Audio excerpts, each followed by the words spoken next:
Hello friends, નવ સામાજિક વિજ્ઞાન પાઠ પાંચમું ભારત આઝાદી તરફ પ્રયાણ. મિત્રો, આમ તો આપણે આ પાઠની અંદર દરેક માહિતી છે તે મેળવી ચૂક્યા છીએ. જેમાં આપણે સૌથી પહેલાં જોયું કે સાયમન કમિશન, 7 સભ્યોનું બનેલું સાયમન કમિશન સર સાયમનના નેતૃત્વ હેઠળ ભારત આવ્યું. પરંતુ આમાં એક પણ ભારતીય સભ્ય ન હોવાને કારણે આ કમિશનનો ભારતમાં ખૂબ જ મોટા પાયે છે તે વિરોધ થયો. ત્યાર પછી નહેરુ કમિટીની રચના કરવામાં આવી, પરંતુ નહેરુ કમિટીની સ્વતંત્ર ન્યાયતંત્ર, મૂળભૂત અધિકારો, સ્થાનિક સ્વરાજ્ય, પુખ્ત વય મતાધિકાર જેવી બાબતોનો અંગ્રેજ સરકાર દ્વારા અસ્વીકાર થતા તેની પણ ભારતમાં છે તે અવગણના થઈ. ત્યારબાદ જવાહરલાલ નહેરુ દ્વારા હિન્દી રાષ્ટ્રીય મહાસભામાં પૂર્ણ સ્વરાજ્યની માગણી છે તે કરવામાં આવી અને 26મી જાન્યુઆરી 1930નો દિવસ સ્વતંત્રતા દિન તરીકે ઉજવી નાખવામાં આવ્યો અને હિન્દી રાષ્ટ્રીય કોંગ્રેસ મહાસભા દ્વારા એવું જાહેર કરવામાં આવ્યું કે આજ પછી આ દિવસને સ્વતંત્રતા દિન તરીકે ઉજવવામાં આવશે અને એટલા માટે જ આ દિવસ યાદગાર રહે તે માટે 26મી જાન્યુઆરીના દિવસને સ્વતંત્રતા દિન તરીકે ઉજવવાનું નક્કી કરવામાં આવ્યું. ત્યારબાદ શરૂ થઈ દાંડી યાત્રા. 12 માર્ચથી 6 એપ્રિલ 1930 સુધી ચાલેલી આ દાંડી યાત્રા ગાંધીજીએ કહ્યું કે કાગડા કૂતરાના મોતે મરીશ, પરંતુ પૂર્ણ સ્વરાજ નહીં મળે ત્યાં સુધી આશ્રમમાં પાછો નહીં ફરું. અને ગાંધીજીએ 6 એપ્રિલ વહેલી સવારે દાંડી મુકામે મીઠું હાથમાં લઈને મીઠાના કાયદો તોડ્યો. આ યાત્રા પગપાળા છે તે અમદાવાદ સાબરમતી આશ્રમથી દાંડી સુધી કરવામાં આવેલી હતી. વૈષ્ણવજન ગાંધીજીનું પ્રિય પ્રાર્થના ગાઈને આ યાત્રાની શરૂઆત થઈ હતી અને દાંડી મુકામે આ યાત્રા છે તે પૂર્ણ કરવામાં આવી હતી. ત્યાર પછી ગાંધી ઇરવિન સમજૂતી મુજબ ગોળમેજી પરિષદો અને સત્યાગ્રહ મોકૂફ રાખવાના પ્રયાસો થયા, પરંતુ આ ગોળમેજી પરિષદોમાં કોઈ સફળતા છે તે પ્રાપ્ત થઈ નહીં. કારણ કે અંગ્રેજો એમ કીધું કે દરેક કોમનું પ્રતિનિધિત્વ અને તેઓનું અલગ મતદાર મંડળ છે તે હોવું જોઈએ.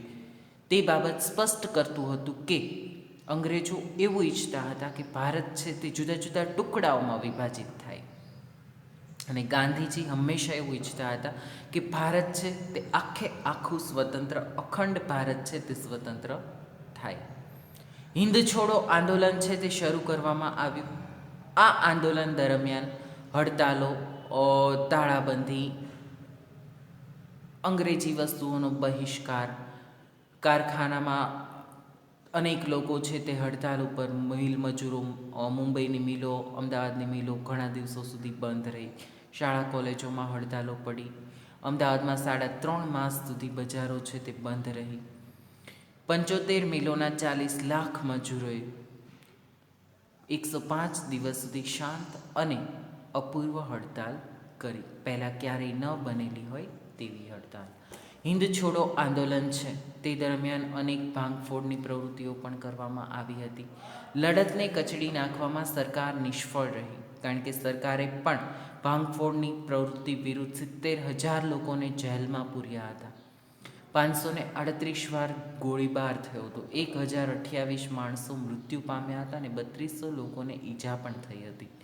છતાં પણ લોકોએ શાંતિપૂર્વક હિંમત રાખીને આંદોલનો છે તે ચાલુ રાખ્યા અને આ પ્રમાણે લડત છે તે લડવામાં આવી. સુભાષચંદ્ર બોઝ વિશે આપણે માહિતી છે તે મેળવી. આઝાદ હિન્દ ફૌજ અને સુભાષચંદ્ર બોઝ, તેમના વિશે પણ માહિતી આપણે છે તે મેળવી અને સુભાષચંદ્ર બોઝનો પણ ભારતની સ્વતંત્રતાની લડતમાં ખૂબ જ મહત્ત્વનો ફાળો છે તે રહેલો છે. તેના વિશે એક સરસ મજાનું એનિમેશન મૂવી છે, તે પણ આપણે જોઈએ, જેથી કરીને તમને સુભાષચંદ્ર બોઝ વિશેની વધારે માહિતી પ્રાપ્ત થાય. તો આપણે જોઈએ સુભાષચंद्र बोस विषयનું एनिमेशन. देश के महान स्वतंत्रता संग्रामी थे। उन्होंने देश को अंग्रेजों से आजाद कराने के लिए बहुत कठिन प्रयास किए। उड़ीसा के बंगाली परिवार में जन्मे सुभाष चंद्र बोस एक संपन्न परिवार से थे, लेकिन उन्हें अपने देश से बहुत प्यार था और उन्होंने अपनी पूरी जिंदगी देश के नाम कर दी थी। नमस्कार दोस्तों, स्वागत है आपका हमारे का नाम है नेताजी सुभाष चंद्र बोस। उनका जन्म 23 जनवरी 1897 में हुआ था। इनका जन्म स्थान था कटक, उड़ीसा। इनकी माता का नाम प्रभावती, इनके पिता का नाम जानकी नाथ बोस, इनकी पत्नी का नाम था एमिली, इनकी बेटी अनीता बोस। इनकी मृत्यु 18 अगस्त 1945 जापान नामक देश में हुई थी। सुभाष चंद्र बोस जी का शुरुआती जीवन कुछ इस प्रकार से है। सुभाष चंद्र बोस जी का जन्म कटक, उड़ीसा के बंगाली परिवार में हुआ था। उनके 7 भाई और 6 बहनें थीं। अपनी माता पिता की 9वीं संतान थे। नेताजी अपने भाई शरद चंद्र के बहुत करीब थे। उनके पिता जानकी नाथ कटक के मशहूर और सफल वकील थे, जिन्हें राय बहादुर नाम की उपाधि दी गई थी। नेताजी को बचपन से ही पढ़ाई में बहुत रुचि थी। वे बहुत मेहनती और अपने टीचर के प्रिय थे, लेकिन नेताजी को खेल कूद में कभी रुचि नहीं रही। नेताजी ने स्कूल की पढ़ाई कटक से ही पूरी की थी। इसके बाद आगे की पढ़ाई के लिए वे कलकत्ता चले गए। वहाँ प्रेसिडेंसी कॉलेज में फिलॉसफी में बीए किया। इसी कॉलेज में एक अंग्रेजी प्रोफेसर के द्वारा भारतीयों को सताए जाने पर नेताजी बहुत विरोध करते थे। उस समय जातिवाद का मुद्दा बहुत उठाया गया था। ये पहली बार था जब नेताजी के मन में अंग्रेजों के खिलाफ जंग शुरू हुई। नेताजी सिविल सर्विस करना चाहते थे। अंग्रेजों के शासन के चलते उस समय भारतीय के लिए सिविल सर्विस में जाना बहुत मुश्किल था। तब उनके पिता ने इंडियन सिविल सर्विस की तैयारी के लिए उन्हें इंग्लैंड भेज दिया। इस परीक्षा में नेताजी चौथे स्थान में आए, जिसमें इंग्लिश में उन्हें सबसे ज्यादा नंबर मिले। नेताजी स्वामी विवेकानंद को अपना गुरु मानते थे। वे उनकी द्वारा कई बातों का बहुत अनुसरण करते थे। नेताजी के मन में देश के प्रति बहुत प्रेम था। वे उसकी आज़ादी के लिए चिंतित थे, जिसके चलते 1921 में उन्होंने इंडियन सिविल सर्विस की नौकरी ठुकरा दी और भारत लौट आए। नेताजी का राजनैतिक जीवन कुछ इस प्रकार से है। भारत लौटते ही नेताजी स्वतंत्रता की लड़ाई में कूद गए। उन्होंने भारतीय राष्ट्रीय कांग्रेस पार्टी ज्वाइन किया। शुरुआत में नेताजी कलकत्ता में कांग्रेस पार्टी के नेता रहे। चित्तरंजन दास के नेतृत्व में काम करते थे। नेताजी चित्तरंजन दास को अपना राजनीतिक गुरु मानते थे। 1922 में चित्तरंजन दास ने मोतीलाल नेहरू के साथ कांग्रेस को छोड़ अपनी अलग पार्टी स्वराज पार्टी बना ली थी। जब चित्तरंजन दास अपनी पार्टी के साथ मिल रणनीति बना रहे थे, नेताजी ने उस बीच कलकत्ता के नौजवान छात्र छात्रा व मजदूर लोगों के बीच अपनी खास जगह बना ली थी। वे जल्द से जल्द पराधीन भारत को स्वाधीन भारत के रूप में देखना चाहते थे। अब लोग सुभाष चंद्र को नाम से जानने लगे थे। उनके काम की चर्चा चारों ओर फैल रही थी। नेताजी एक नौजवान सोच लेकर आए थे, जिससे वो यूथ लीडर के रूप में चर्चित हो रहे थे। 1928 में गुवाहाटी में कांग्रेस की एक बैठक के दौरान नए व पुराने मेंबर्स के बीच बातों को लेकर मतभेद उत्पन्न हुआ। नए युवा नेता किसी भी नियम पर नहीं चलना चाहते थे। वे स्वयं के हिसाब से चलना चाहते थे, लेकिन पुराने नेता ब्रिटिश सरकार के बनाए नियम के साथ आगे बढ़ना चाहते थे। सुभाष चंद्र और गांधी जी के विचार बिल्कुल अलग थे। नेताजी गांधी जी की अहिंसावादी विचारधारा से सहमत नहीं थे। उनकी सोच नौजवान वाली थी, जो हिंसा में भी विश्वास रखती थी। 1939 में नेताजी राष्ट्रीय कांग्रेस के अध्यक्ष के पद के लिए खड़े हुए। इनके खिलाफ गांधी जी ने पटाभी सीतारामैया को खड़ा किया था, जिसे नेताजी ने हरा दिया था। गांधी जी को ये अपनी हार लगी थी, जिससे वह बहुत दुखी थे। नेताजी ने ये बात जानते ही अपने पद से तुरंत इस्तीफा दे दिया था। विचारों का मेल न होने की वजह से नेताजी लोगों की नजर में गांधी विरोधी होते जा रहे थे, जिसके बाद उन्होंने खुद कांग्रेस छोड़ दी थी। अब मैं आपको इंडियन नेशनल आर्मी के बारे में बताती हूँ। INA 1939 में भारतीय विश्व युद्ध चल रहा था। तब नेताजी ने वहां अपना रुख किया। वे पूरी दुनिया से मदद लेना चाहते थे ताकि अंग्रेजों को ऊपर से दबाव पड़े और वे देश छोड़कर चले जाएं। इस बात का उन्हें बहुत अच्छा असर देखने को मिला, जिसके बाद ब्रिटिश सरकार ने उन्हें जेल में डाल दिया। जेल में लगभग 2 हफ्तों तक उन्होंने न खाया न पिया। उनकी बिगड़ती हालत को देख देश में नौजवान उग्र होने लगे और उनकी रिहाई की मांग करने लगे। तब सरकार ने उन्हें कलकत्ता में नजरबंद कर रखा था। इस दौरान 1941 में नेताजी अपनी भतीजी शिशिर की मदद से वहां से भाग निकले। सबसे पहले वे बिहार के गोमहा गए। वहां से वे पाकिस्तान के पेशावर जा पहुंचे। इसके बाद वे सोवियत संघ होते हुए जर्मनी पहुंच गए, जहां वे वहां के शासक हिटलर से मिले। राजनीति में आने से पहले नेताजी दुनिया के बहुत से हिस्सों में घूम चुके थे। देश दुनिया की उन्हें अच्छी खासी समझ थी। उन्हें पता था हिटलर और पूरा जर्मनी का दुश्मन इंग्लैंड था। ब्रिटिशों से बदला लेने के लिए उन्हें ये कूटनीति सही लगी और उन्होंने दुश्मन के दुश्मन को दोस्त बनाना उचित समझा। इसी दौरान उन्होंने ऑस्ट्रेलिया की एमिली से शादी कर ली थी, जिसके साथ वे बर्लिन में रहते थे। उनकी एक बेटी भी हुई, अनीता बोस। 1943 में नेताजी जर्मनी छोड़ साउथ ईस्ट एशिया मतलब जापान जा पहुंचे। वहां वे मोहन सिंह से मिले, जो उस समय आजाद हिंद फौज के मुख्य थे। नेताजी मोहन सिंह व रास बिहारी बोस के साथ मिलकर आजाद हिंद फौज का पुनर्गठन किया। इसके साथ ही नेताजी ने आजाद हिंद सरकार पार्टी भी बनाई। 1944 में नेताजी ने अपनी आजाद हिंद फौज को "तुम मुझे खून दो, मैं तुम्हें आजादी दूंगा" नारा दिया, जो देश भर में नई क्रांति लेकर आया। नेताजी का इंग्लैंड जाना। नेताजी इंग्लैंड गए, जहां वे ब्रिटिश लेबर पार्टी के अध्यक्ष व राजनीति मुख्य लोगों से मिले, जहां उन्होंने भारत की आजादी, उसके भविष्य के बारे में बातचीत की। ब्रिटिशों को उन्होंने बहुत हद तक भारत छोड़ने के लिए मना भी लिया था। नेताजी की मौत कैसे हुई? 1945 में जापान जाते समय नेताजी का विमान ताइवान में क्रैश हो गया, लेकिन उनकी बॉडी नहीं मिली थी। कुछ समय बाद उन्हें मृत घोषित कर दिया गया था। भारत सरकार ने इस दुर्घटना पर बहुत सी जांच कमेटी भी बिठाई, लेकिन आज भी इस बात की पुष्टि आज भी नहीं हुई है।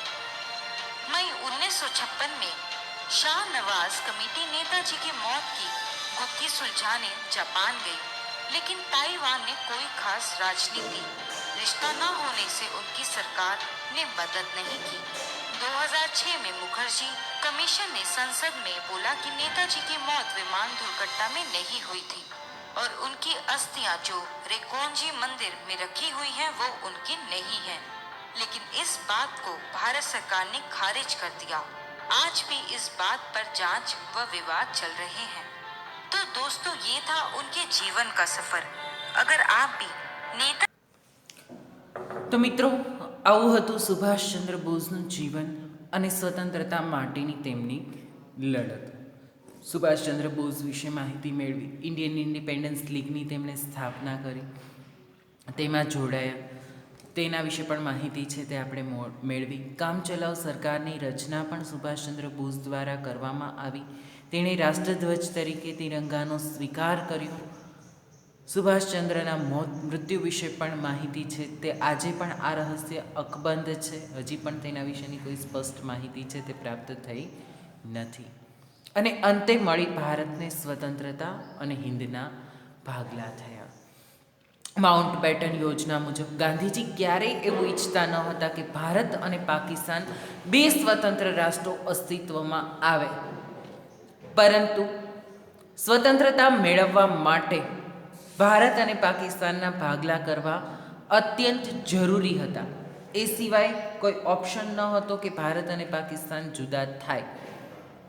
તો આ રીતે ભારત અને પાકિસ્તાનના ભાગલા થયા અને 15 ઓગસ્ટ 1947ના રોજ ભારત અને પાકિસ્તાન છે તે જુદા થયા. હવે આપણે જોવું છે હિન્દ સ્વતંત્ર ધારો. વાઇસરોય માઉન્ટ બેટન યોજના અનુસાર બ્રિટિશ પાર્લામેન્ટે હિન્દ સ્વતંત્ર ધારો પસાર કર્યો. આ ધારા મુજબ ભારતીય સંઘે પ્રથમ ગવર્નર જનરલ તરીકે માઉન્ટ બેટન અને પાકિસ્તાનના જિન્નાને પસંદ કર્યા.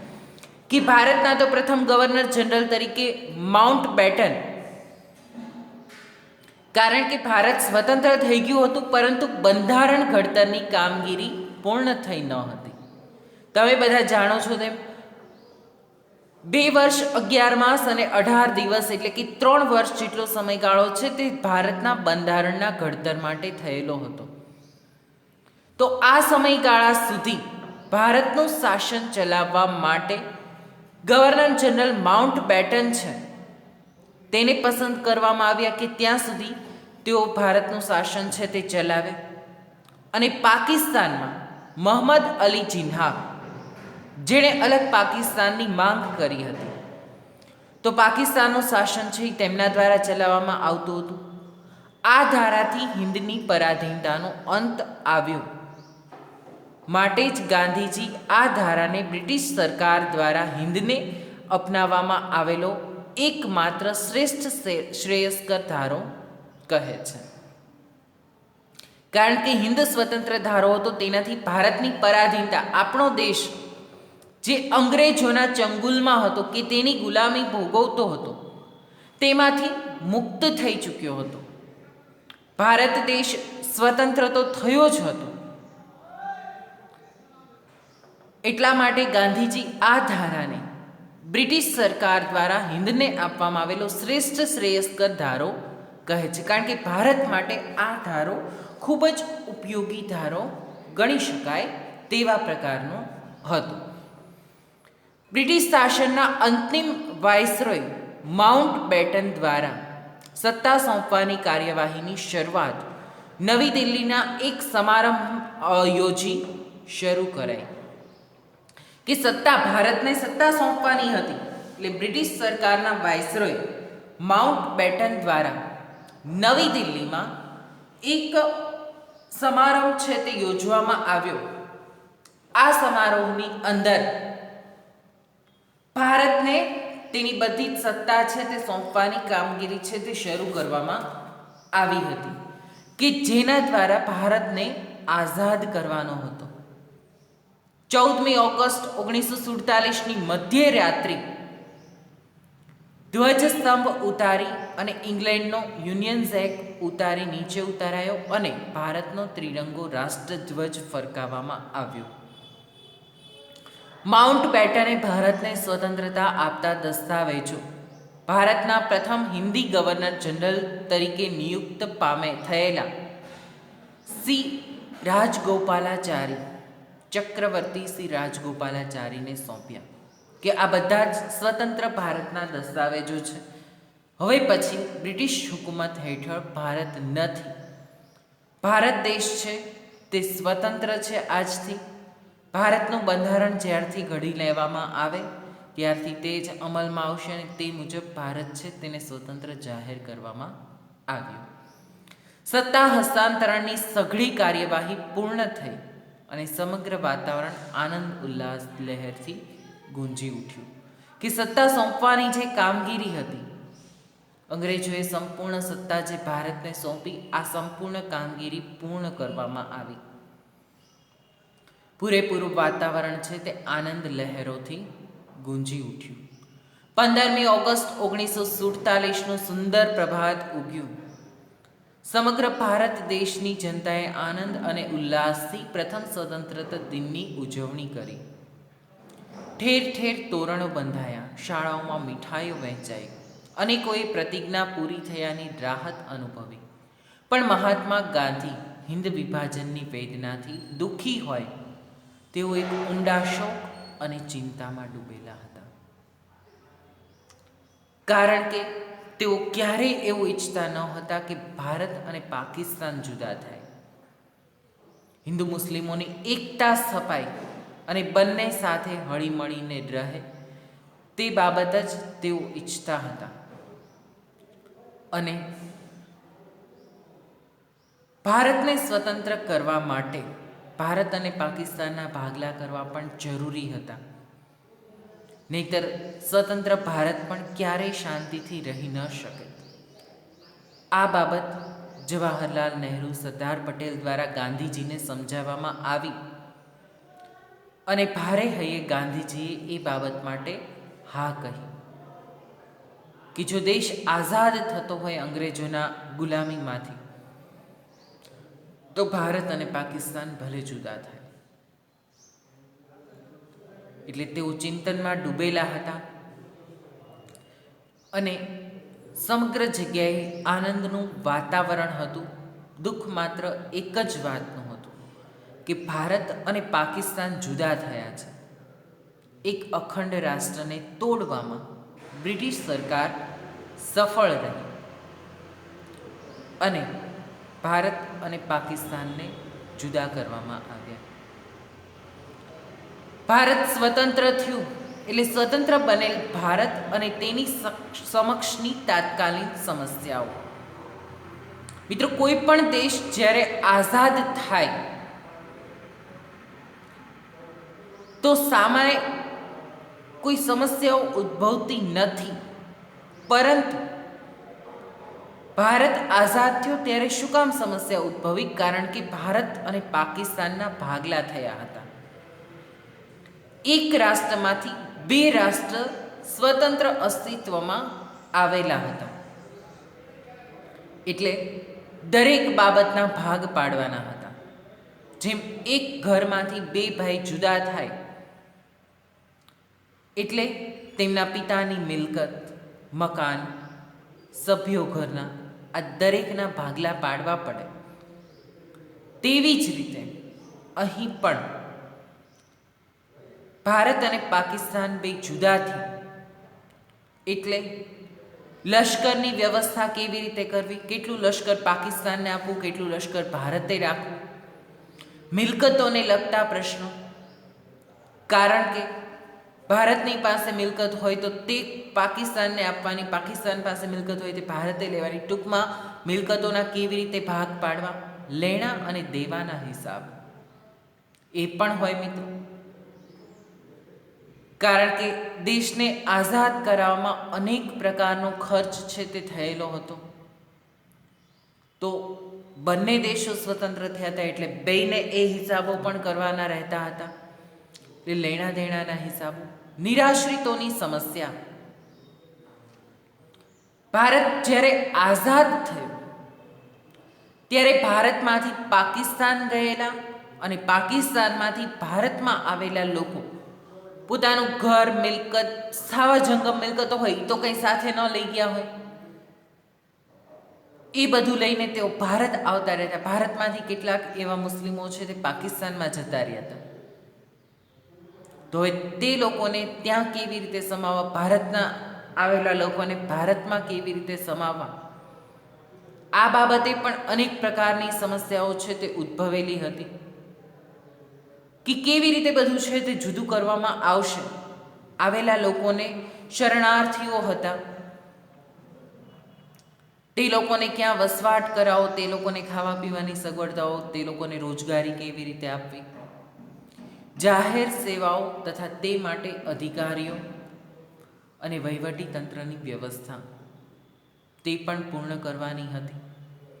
ભારતની પશ્ચિમે આવેલા પશ્ચિમ પાકિસ્તાન અને પૂર્વ તરફના પાકિસ્તાનની આંતરરાષ્ટ્રીય સરહદો નક્કી કરવી. પશ્ચિમ પાકિસ્તાન એટલે બાંગ્લાદેશ.